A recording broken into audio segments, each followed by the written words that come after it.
Sup guys, it's your boy Justin with another Halloween month review. Today we're reviewing Marvel Comics Dracula Lives, the Tomb of Dracula, Night of the Vampire. This is issue 1. This is a facsimile, which a facsimile is a reproduction of an old comic or like old magazine, along those lines. And boy, does is this probably going to fool some people because it looks pretty modern. Sorry, it looks pretty much just like the original, the original Tomb of Dracula, including the ads, right? Including the scammy ads, and they even have like the old like comic book ads where it would be like like a sketch involving some advertisement. Like here, this family uh, stops a forest fire using their jean jackets, and it's an advertisement for Lee jean jackets and cowboy pants or whatever.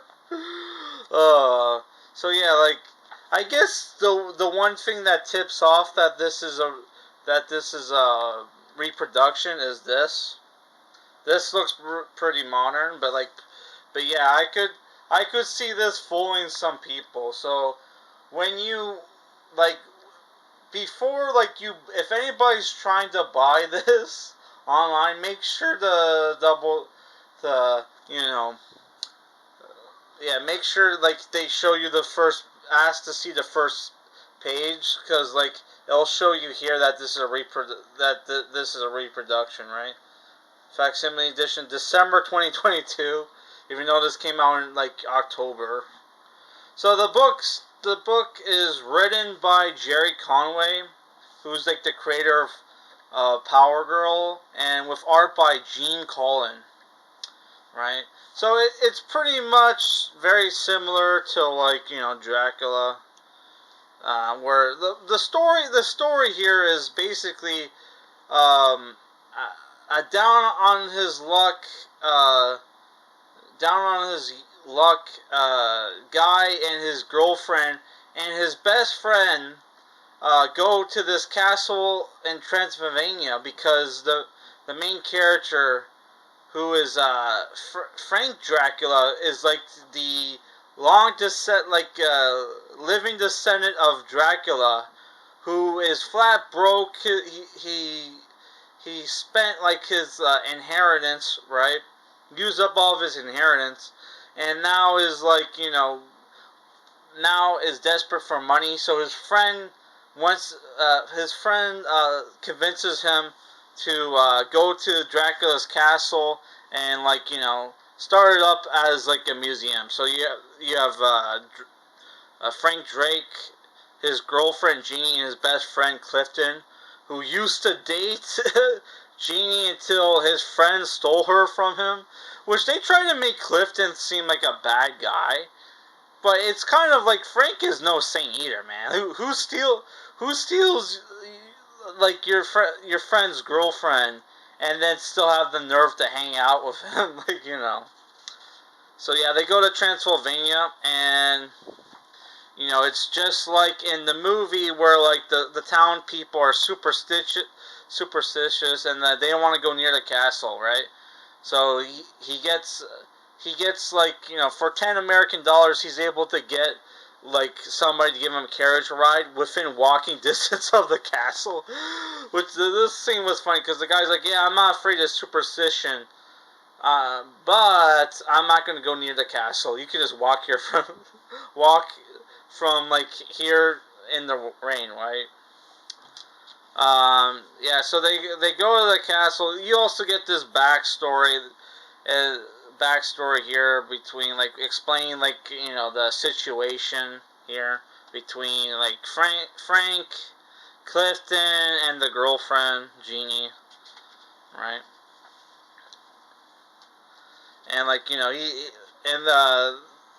here they changed Van Helsing's name to Van Helsing, which is fucking weird.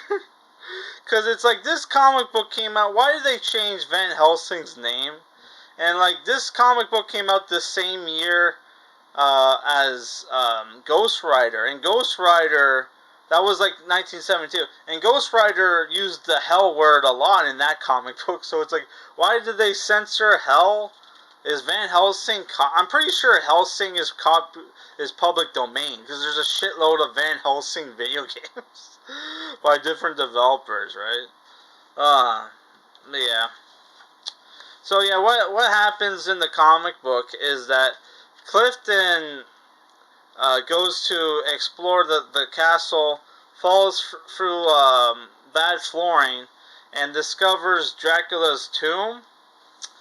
Right, where his body, his corpse is like inside like a coffin with a stake through his heart, and Clifton, for some reason, he decides to remove the stake, and also he has a handgun for no reason. Right, and he removes the stake and immediately resurrects Dracula, and Dracula may or may not have killed Clifton, and Dracula is now horny / hungry for young women. So he tries to get the Clifton's girlfriend, but Clifton is able to stop her because she was hypnotized by Dracula. He knocks her out and then uses her silver compact, which is like a mirror women carry to fix their makeup, right? And for some reason, Dracula knows what compact is. I guess they had those in the 18th century or whatever century Dracula was, from, right? But yeah, so yeah, Dracula escapes, kills the slutty barmaid, and comes back for Jeannie, the girlfriend. Drake is there waiting for him with the mirror. Right, gets his ass kicked by Dracula, and the townspeople try to burn after the barmaid is killed. Burn the castle down. Right, and what's his name takes her out and discovers his girlfriend turned into a vampire and goes after Dracula. And that's the end of the book. So what did I think about this comic book? I think price-wise, this was like $5. It was worth the money. The art was okay. The story was decent, but yeah, it could have been fleshed out a bit more, and it was filled with cliches. But overall, I thought it was a decent read.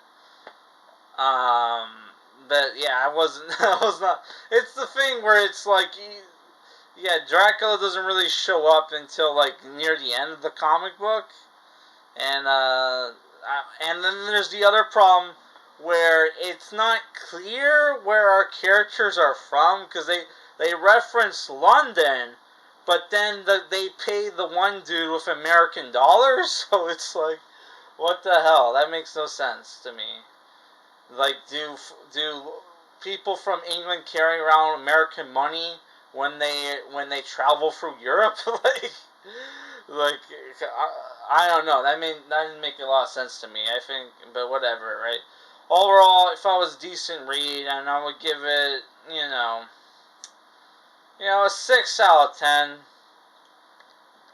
But, yeah, I definitely... Apparently, Marv Wolfman took over the series, and I hear his Tomb of Dracula comics are better. Because it has, Dracula fighting other, supernatural monsters. So, yeah, if I can hunt down more of these, I'm definitely going to review them. So, our next Halloween month review is probably going to be the finale, which is going to be the Midnight Suns. 5 issue comics series I picked up. Well, it wasn't like I think it was the first 5 issues. It wasn't the 5 issue comic series. So look forward to that.